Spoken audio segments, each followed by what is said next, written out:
اور آپ کے جملہ علماء کے مشائخ کے درجات کو بلند فرمائے اور اس محفل کو ہم سب کے لیے نجات کا ذریعہ بنائے۔ اصلاح معاشرہ کے حوالے سے آج کی محفل کا انعقاد ہے، اسی مناسبت سے سورہ تحریم شریف کی آیہ کریمہ کے ایک حصے کی تلاوت کا شرف حاصل کیا ہے۔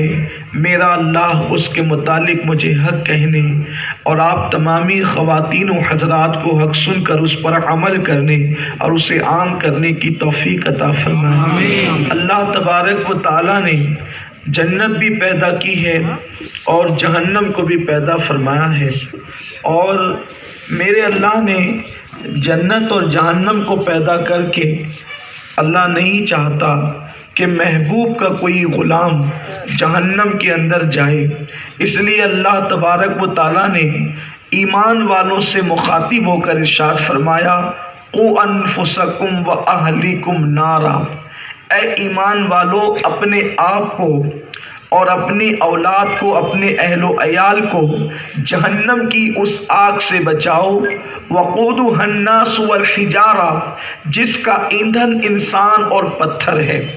یہ خطاب ایمان والوں سے کیا جا رہا ہے۔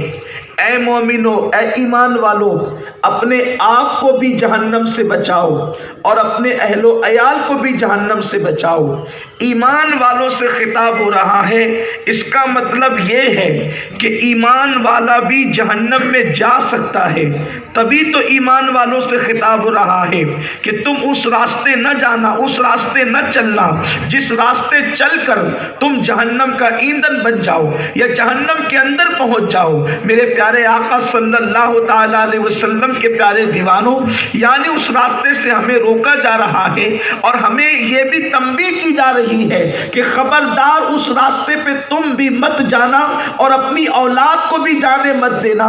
ایک باپ کی ذمہ داری ہے، ایک ماں کی ذمہ داری ہے کہ وہ راستہ جو تمہیں جہنم کی طرف لے کر کے جاتا ہے یا تمہاری اولاد کو جہنم کی طرف لے کر جاتا ہے، اس راستے نہ جانا، اس لیے کہ دنیا کا کوئی انسان ایسا نہیں ہے جو میرے اللہ کے عذاب کو برداشت کر سکے۔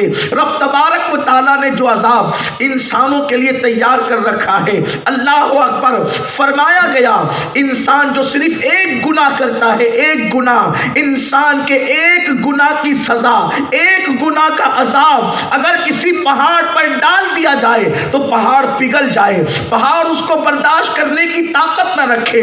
آپ اندازہ کریں، میری قوم کے جوانوں، تھوڑی دیر کے لیے غور کریں کہ انسان کے ایک گناہ کی سزا اگر پہاڑ پر ڈالی جائے تو پہاڑ پگھل جائے گا، برداشت نہیں کر سکے گا۔ اللہ اکبر، جب انسان کے ایک گناہ کی سزا پہاڑ اس سے پگھل سکتا ہے، اللہ تبارک و تعالیٰ ایک گناہ پر جو سزا دے گا، ایک گناہ پر جو عذاب دے گا، اس سے پہاڑ پگھل سکتا ہے۔ آپ مجھے بتائیں، کیا ہمارا جسم جو ہے وہ پہاڑوں سے مضبوط ہو گیا؟ کیا ہمارا جسم پتھروں سے مضبوط ہو گیا؟ کیا ہمارا جسم پتھروں سے زیادہ طاقتور ہو گیا؟ اندازہ کریں، جب پہاڑ اللہ کے عذاب کو برداشت نہیں کر سکتا تو انسان کا یہ نرم و نازک وجود، انسان کا یہ مختصر سا وجود جو چونٹی کے کاٹنے سے بھی بے چین ہو جاتا ہے، جو مچھروں کے کاٹنے سے بھی بے چین ہو جاتا ہے، اللہ اکبر، سوتا ہوا انسان اگر اس کے بدن پر مکھی چلنے لگے تو اس کی نیند اڑ جاتی ہے۔ انسان کتنا کمزور ہے، انسان کتنا کمزور ہے کہ مکھی اور مچھر کے ڈنک کو انسان برداشت نہیں کر پاتا۔ مگر سوچو تو صحیح، انسان کمزور اتنا ہے کہ مچھر کے ڈنک کو برداشت نہ کر سکے، مکھی کے ڈنک کو برداشت نہ کر سکے، اور انسان بے باک کتنا ہے کہ اللہ کے غضب کو دعوت دے رہا ہے، اللہ کے عذاب کو دعوت دے رہا ہے۔ میرے پیارے آقا صلی اللہ علیہ وسلم کے دیوانوں، جہاں میرا اللہ رحیم و کریم ہے، ستار و غفار ہے، وہیں پر میرا اللہ غیرت والا بھی ہے۔ یاد رکھنا، جب کوئی قوم خدا کے غضب کو دعوت دیتی ہے، جب کوئی قوم خدا کے غضب کو چیلنج کرتی ہے، جب کوئی قوم اللہ کے قانون کو پیٹ کے پیچھے ڈالتی ہے، تو میرے اللہ کا فرمان ہے، اِنَّ بَطْشَ رَبِّكَ لَشَدِيدٌ، تیرے رب کی پکڑ بڑی سخت ہے۔ اللہ اکبر، آپ مجھے بتائیں، آج انسان گناہ کر کے سوچتا ہے اللہ کریم ہے، معاف کر دے گا، اللہ کریم ہے، بخش دے گا۔ اللہ کو کریم جان کر جو لوگ گناہ کرتے ہیں کیا وہ اللہ کو قادر جان کر زہر بھی کھاتے ہیں؟ آپ مجھے بتائیں، اللہ کریم ہے، جب وہ گناہوں پہ بخش دے گا وہ قادر ہے، زہر کھانے والوں کو وہ زندگی بھی دے سکتا ہے، لیکن اللہ کو قادر جان کر کبھی زہر نہیں کھایا اور اللہ کو کریم جان کر گناہ کرتا۔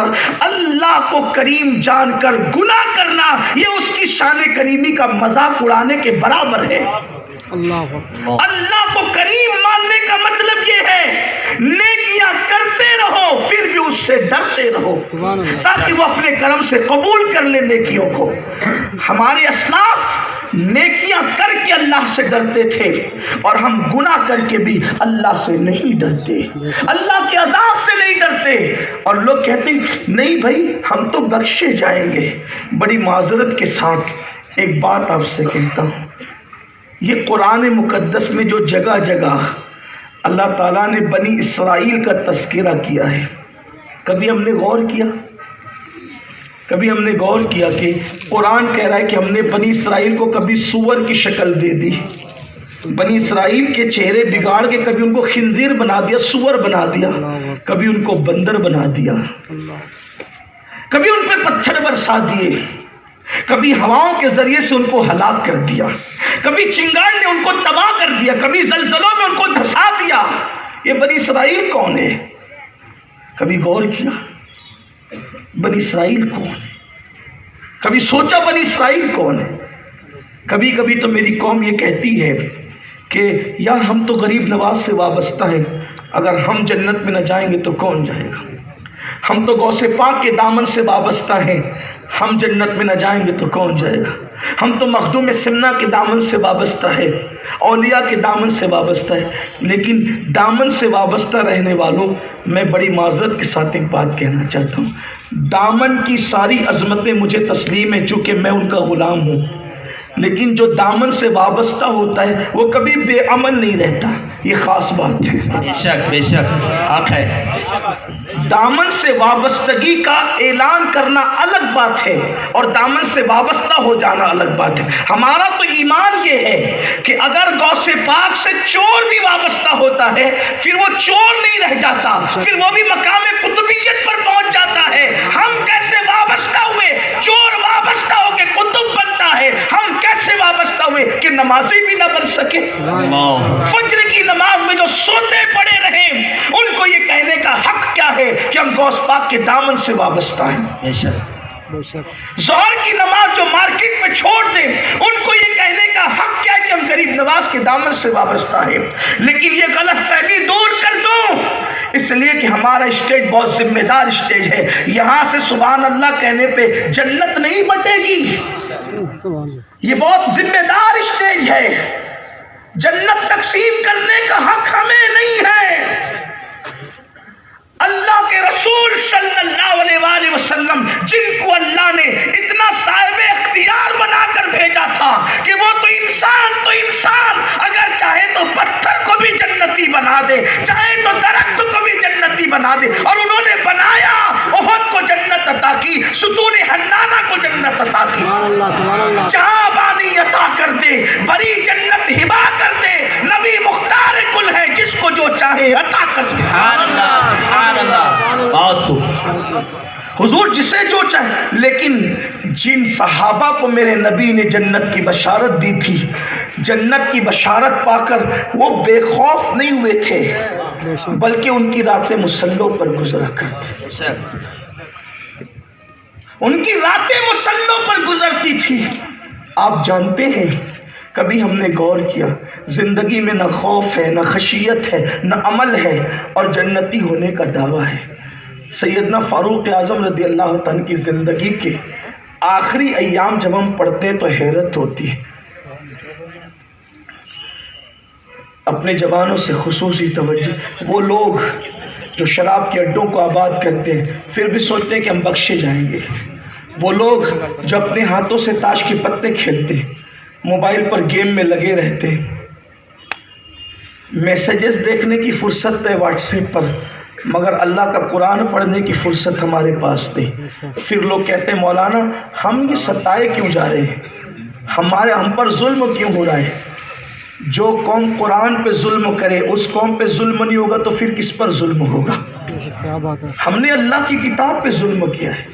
قرآن پڑھنے کے لیے آیا تھا، قرآن زندگیوں میں شامل ہونے کے لیے آیا تھا، اور ہم نے اس قرآن کو طاق کی زینت بنایا۔ جو خدا کی کتاب پہ ظلم کرے ظالم ہے ہم نے اللہ کی کتاب پہ ظلم کیا ہے۔ تو جس قوم نے خدا کی کتاب پہ ظلم کیا اس قوم پہ پھر ظلم نہیں ہوگا، اس قوم کو تباہ نہیں کیا جائے گا، اس قوم کو برباد نہیں کیا جائے گا، اس قوم کو ہلاک نہیں کیا جائے گا۔ سوچو، غور کرو۔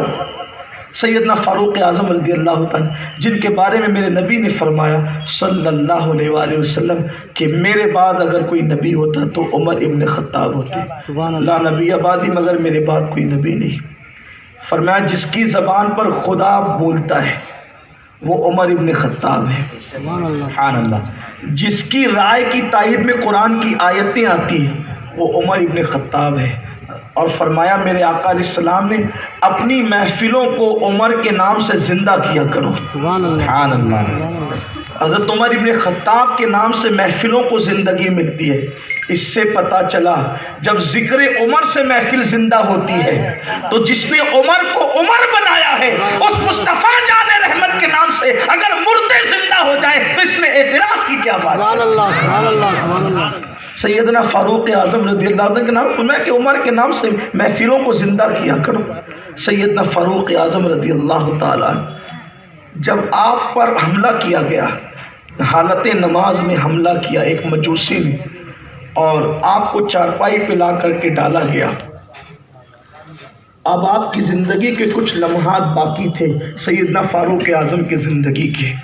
آپ کے بیٹے کھڑے رو رہے تھے، اور بھی مسلمان تھے عقیدت مند، چونکہ امیر المومنین فاروق اعظم جن کے دور میں اللہ نے اسلام کو بہت بڑی فتوحات عطا فرمائی، جتنی فتوحات ان کے دور میں ملی اتنی فتوحات کسی کے دور میں نہیں، بلکہ اور آپ نے جو انصاف کے ساتھ عدل کے ساتھ حکومت کی وہ ایک اسلام کی تاریخ کا روشن باب ہے، بڑا سنہری باب ہے۔ سیدنا فاروق اعظم رضی اللہ تعالیٰ اپنے بیٹوں سے فرماتے میرے بیٹو، میں نے جب بھی تمہیں کوئی حکم دیا تو تم نے میری بات پر عمل کیا۔